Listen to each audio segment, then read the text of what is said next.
Hello friends, this is Pritam Jha and you are watching M planner. Friends, अगर आप लोग इस बार EMRS के एग्जामिनेशन में बैठने वाले हैं तो आपके लिए ही ये स्पेशल वीडियो है।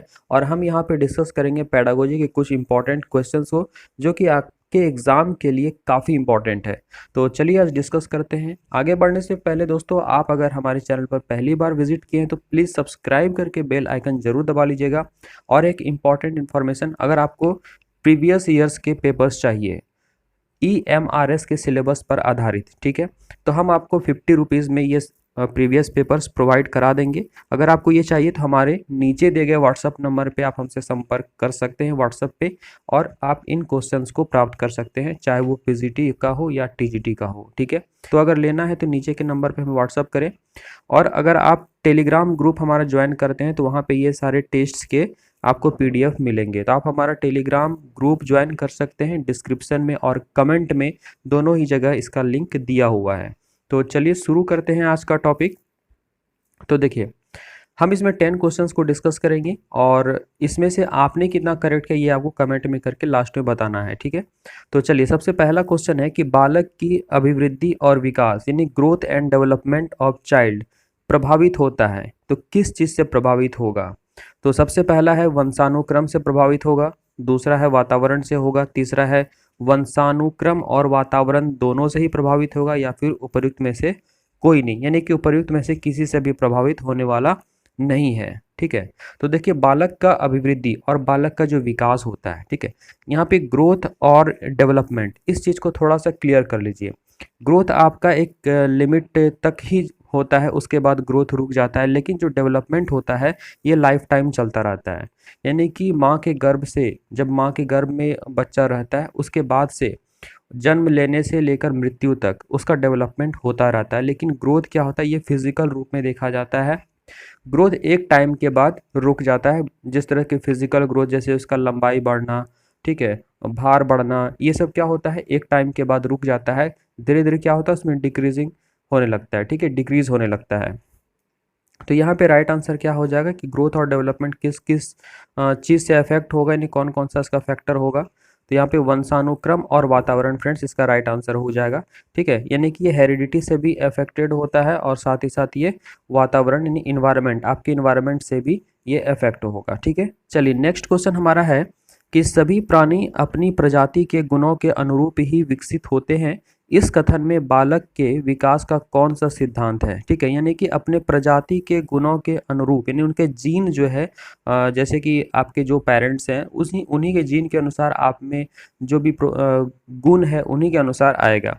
तो वही कॉन्सेप्ट यहाँ पे है। तो यह कौन सा सिद्धांत है आपको बताना है, समान प्रतिमान का सिद्धांत, परस्पर संबंध का सिद्धांत, सतत विकास का सिद्धांत, या फिर समान से विशिष्ट क्रियाओं का सिद्धांत, ठीक है। तो यहाँ पे राइट आंसर क्या हो जाएगा, तो यहाँ पे फ्रेंड्स राइट आंसर हो जाएगा फर्स्ट नंबर, समान प्रतिमान का सिद्धांत, यानी कि उन्हीं के तरह जो है उनमें जो गुण आएगा ये चीज़ हो जाता है हमारा क्या, तो समान प्रतिमान के सिद्धांत। चलिए, नेक्स्ट क्वेश्चन हमारा है कि बच्चों में शारीरिक वृद्धि की दर अधिक होती है, तो बच्चों में शारीरिक वृद्धि की दर कब अधिक होगी ये आपको बताना है। तो पहला है उत्तर बाल्यावस्था में, ठीक है, पूर्व बाल्यावस्था की बजाय, और बी में है पूर्व बचपन में उत्तर बचपन की बजाय, उसके बाद है उत्तर किशोरावस्था में पूर्व किशोरावस्था की बजाय, और लास्ट में है उपर्युक्त सभी सही है। तो यहाँ पे राइट आंसर क्या हो जाएगा आपको बताना है, ठीक है। तो देखिए, इसका यहाँ पे राइट आंसर हो जाएगा बी नंबर, पूर्व बचपन में उत्तर बचपन की बजाय। चलिए, नेक्स्ट क्वेश्चन है 20वीं शताब्दी को बालक की शताब्दी कहा जाता है, 20वीं शताब्दी को बालक की शताब्दी कहा जाता है, यह परिभाषा किसने दी थी, ठीक है। आपके सामने चार ऑप्शन है, मैकडूगल ने, हरलॉक ने, वाटसन ने, या फिर क्रो ने, ठीक है। तो यहाँ पे राइट आंसर क्या हो जाएगा, तो देखिए यहाँ पे राइट आंसर हो जाएगा हमारा डी नंबर, क्रो ने, ठीक है। चलिए, नेक्स्ट क्वेश्चन हमारा है बालक के विकास के बारे में यानी चाइल्ड डेवलपमेंट के बारे में कौन सा कथन असत्य यानी गलत कौन सा है ये आपको बताना है। तो फर्स्ट में है प्रत्येक अवस्था में बालक के विकास की गति भिन्न भिन्न होती है, दूसरा है बालक के विकास का मापन अप्रत्यक्ष रूप से व्यवहार के माध्यम से किया जाता है, और सी है अभिवृद्धि की अपेक्षा विकास एक संकुचित संप्रत्यय है यानी कि कॉन्सेप्ट है। उसके बाद है बालक के विकास का मापन गुणात्मक होता है। तो यहाँ पे राइट आंसर क्या हो जाएगा, तो फ्रेंड्स यहाँ पे राइट आंसर हो जाएगा सी नंबर, अभिवृद्धि की अपेक्षा विकास एक संकुचित संप्रत्यय है, ठीक है। तो यहाँ पे अगर देखा जाए दोस्तों, ये विकास क्या होता है, डेवलपमेंट जो है ये लाइफ टाइम होता रहता है, लेकिन अभिवृद्धि क्या होता है, एक टाइम के बाद ये रुक जाता है।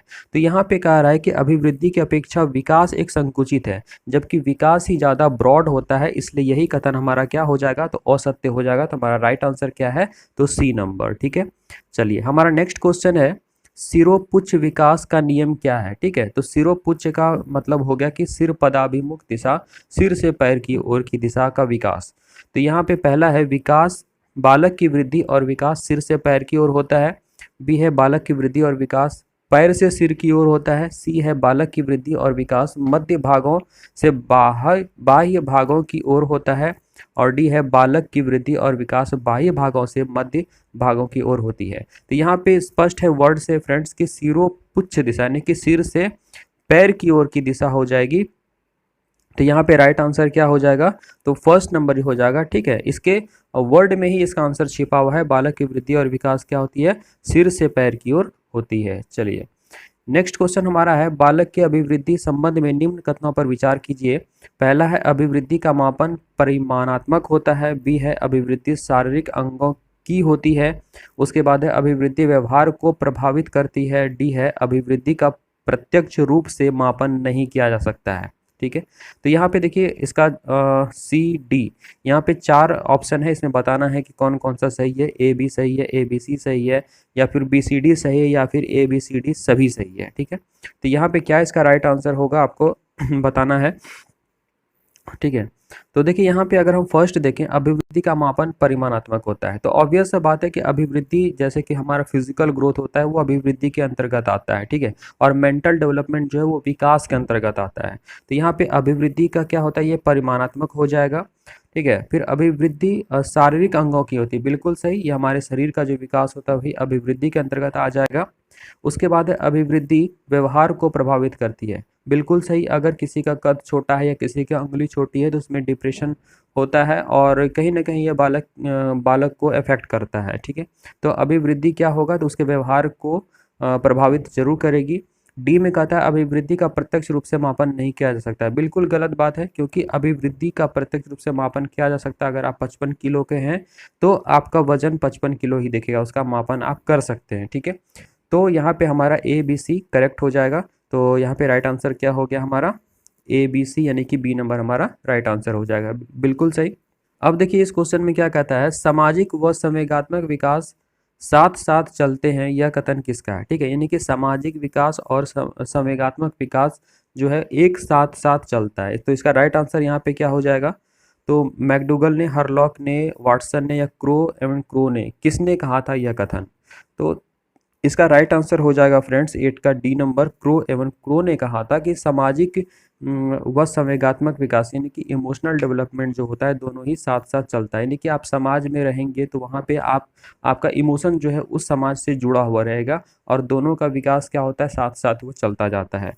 चलिए नेक्स्ट क्वेश्चन हमारा है, भाषा विकास का सिद्धांत किसने दिया। ठीक है फ्रेंड्स, आप अगर चैनल पर पहली बार आए तो प्लीज़ डू सब्सक्राइब, और अगर सेशन पसंद आ रहा हो तो इसे अधिक से अधिक अपने फ्रेंड्स में शेयर कीजिए। जो भी पीजीटी की, टीजीटी की, या फिर जो भी प्रिंसिपल की तैयारी करते हैं उनको भी ये वीडियो हेल्प करेगा। ठीक है, चलिए भाषा विकास का सिद्धांत किसने दिया, तो भाषा विकास का सिद्धांत किसने दिया, चॉम्स्की ने, वाइगोस्की ने, जीन पियाजे ने, या फिर कोलबर्ग ने। ठीक है, तो देखिए भाषा विकास के सिद्धांत के बारे में चॉम्स्की ने ही कहा था, और इन्होंने ही कहा था एलएडी के बारे में, लैंग्वेज एक्विजिशन डिवाइस के बारे में। लैंग्वेज एक्विजिशन डिवाइस क्या होता है कि इनके अनुसार कि बच्चे जब जन्म लेते हैं तो उनके अंदर एक हाइपोथेटिकल टूल होता है, यानी कि परिकल्पित एक ऐसी औजार होता है उसका दिमाग में सेट, एक हार्डवायर्ड एक इंस्ट्रूमेंट होता है जो कि वह किसी भी भाषा को ऑटोमेटिक बाय नेचुरली सीख लेता है। ठीक है, तो भाषा ये क्या कर लेता है, अर्जित कर लेता है। तो यहाँ पे चॉम्स्की ने इस कॉन्सेप्ट को दिया था, तो लैंग्वेज को लेकर पर्टिकुलरली इन्होंने ही इस बात को कहा था कि किसी भी बच्चे के अंदर जो हाइपोथेटिकल टूल होता है, लैंग्वेज एक्विजिशन डिवाइस होता है, या फिर एलएलडी होता है, लैंग्वेज लर्निंग डिवाइस। ठीक है, फुल फॉर्म भी याद रखिए, दोनों का ही कॉन्सेप्ट किसने दिया था, तो चॉम्स्की ने दिया था। तो यहाँ पे हमारा राइट आंसर क्या हो जाएगा, तो फर्स्ट नंबर चॉम्स्की। ठीक है, बाकी इन्होंने भी लैंग्वेज के बारे में कहा था, लेकिन पर्टिकुलरली अगर लैंग्वेज विकास का सिद्धांत को अगर देखें तो ये चॉम्स्की ने ही कहा था। चलिए नेक्स्ट और ये लास्ट क्वेश्चन है फ्रेंड्स, इसके बाद आप लोग कमेंट करके जरूर बताइए कि ये सेशन कैसा लगा और आपने कितना करेक्ट किया। अगर आपको क्वेश्चन पेपर लेना है 50 रुपीज़ लगेगा, आपको पीजीटी, टीजीटी या फिर प्रिंसिपल का भी अगर आप चाहते हैं तो वो भी आपको मिल जाएगा। और एक बात कि ये जो क्वेश्चन आपको देंगे, EMRS का एग्ज़ाम अभी तक हुआ नहीं है, ये क्वेश्चन आपको हम उससे रिलेटेड जैसे DSSB KVS इससे रिलेटेड देंगे। लगभग एट ए टाइम हम आपको 25 सेट देंगे, लेकिन हम 50 सेट्स तक आपको मैक्सिमम प्रोवाइड कराएंगे, ठीक है। और इसका चार्ज आपको लगेगा 50 रुपीज़, और आप 50 रुपीज़ में हमसे ले सकते हैं। नीचे दिए गए व्हाट्सअप नंबर पर आप हमसे कंसल्ट कर सकते हैं, ठीक है। चलिए, बालक के विकास के संबंध में निम्न कथनों पर विचार कीजिए। देखिए, पहला है शारीरिक अंगों की कार्यकुशलता ही विकास है। बी कहता है विकास में गुणात्मक परिवर्तन आता है, ठीक है। और सी में है विकास पर वंशानुक्रम और वातावरण का प्रभाव पड़ता है। और डी में है विकास जन्म से लेकर मृत्यु तक चलता है। तो यहाँ पे राइट आंसर क्या हो जाएगा? ए और बी, ए बी सी, कथन बी सी और डी सही है, कथन ए बी सी डी सही है, ठीक है। यहाँ पे राइट आंसर क्या हो जाएगा? तो फ्रेंड्स, यहाँ पे अगर हम देखें, यहाँ पे देखिए क्या कहता है, शारीरिक अंगों की कार्यकुशलता ही विकास है। तो बिल्कुल गलत बात है कि शारीरिक अंग की कार्यकुशलता से ही हमारा डेवलपमेंट है, ऐसा कोई भी बात नहीं होता है, ठीक है। ये बिल्कुल ही इलॉजिकल ऑप्शन है। अगर हम सेकंड में देखें, विकास में गुणात्मक परिवर्तन आता है, बिल्कुल सही होता है, ठीक है। गुणात्मक परिवर्तन क्या हो गया? जो कि फिजिकली नहीं रहता है ना, जैसे कि आप में संज्ञानात्मक विकास हो रहा है, आप में इमोशनल डेवलपमेंट हो रहा है, तो ये क्या हो गया? गुणात्मक परिवर्तन आया, ठीक है। अब मात्रात्मक परिवर्तन क्या हुआ? जैसे आपका लंबाई बढ़ना, आपका भार बढ़ना, ये सब क्या होता है? मात्रात्मक परिवर्तन होता है, ठीक है। सी में कहता है विकास पर वंशानुक्रम और वातावरण का प्रभाव पड़ता है, बिल्कुल सही बात। विकास जन्म से लेकर मृत्यु तक चलता है, ये भी सही है। यानी यहाँ पे बी, सी और डी बिल्कुल सही है। तो बी, सी, डी यहाँ पे किस में दिया है आप देख सकते हैं, बी, सी, डी, यानी कि सी नंबर इसका राइट आंसर हो जाएगा, ठीक है। तो फ्रेंड्स, ये सेशन अगर पसंद आया तो आप लोग इसको लाइक कीजिए, अधिक से अधिक शेयर कीजिए, और इसे सब्सक्राइब करना बिल्कुल मत भूलिएगा। और क्वेश्चन पेपर लेना हो तो नीचे दिए गए व्हाट्सअप नंबर पे आप हमसे कंसल्ट कर सकते हैं। और हाँ दोस्तों, ये क्वेश्चन आपको फ्री ऑफ कॉस्ट इंटरनेट पर भी अवेलेबल है, अगर आप चाहें तो वहाँ से भी ये सेट्स डाउनलोड कर सकते हैं। अगर हमसे चाहिए तो हम आपसे 50 रुपीज़ लेंगे, क्योंकि इसमें बहुत मेहनत लगा है डाउनलोड करने में। Thank you.